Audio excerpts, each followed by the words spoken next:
Good morning and welcome back to BIFA TV, your daily dose of industry information.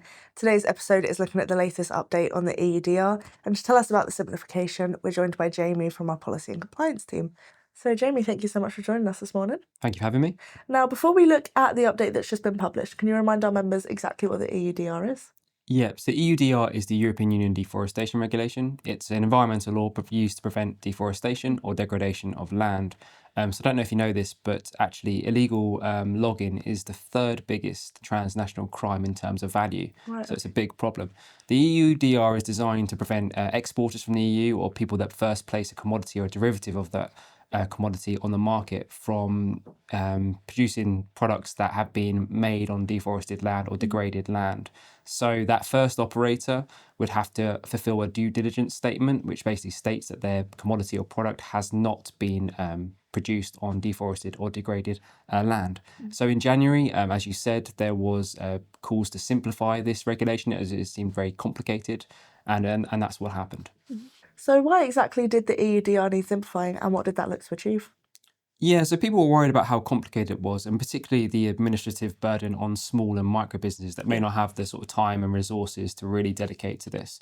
So a number of things. So they've narrowed the scope. So they've removed a certain number of products from scopes that include sort of books, printed materials, things that would have been covered by the initial EUDR.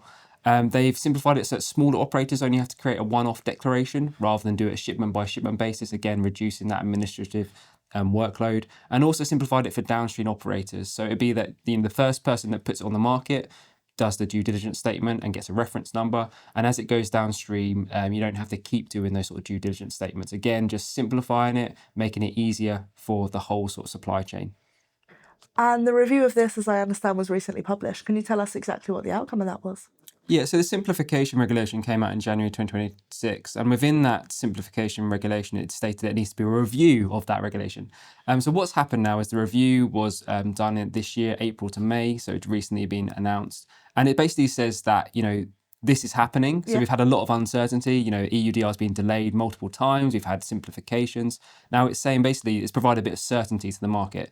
The EUDR is going to come into force, so for medium and large operators from this year, 30th December 2026. And for small and micro operators, it's going to happen from June 2027. It's not going to be reopened. That was a key part of the announcement. What's going to happen is using a delegated act, they're going to sort of do some minor amendments, but essentially the simplification as announced in January is going forward. There's going to be some minor things about particular products being in scope, not in scope, but ultimately, as was announced in January 2026, that is the EUDR and it will go into force, which is great because we now have some certainty because there's a lot of uncertainty beforehand. Of course. And what is this likely to mean for our members?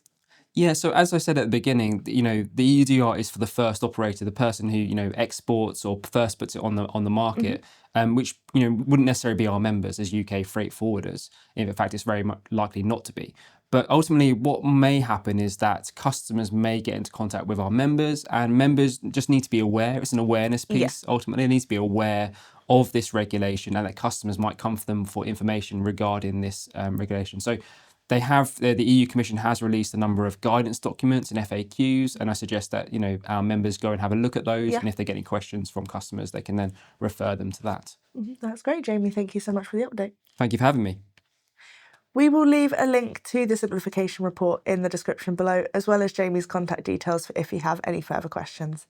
That's all for today's edition of BIFA TV, your daily dose of industry information.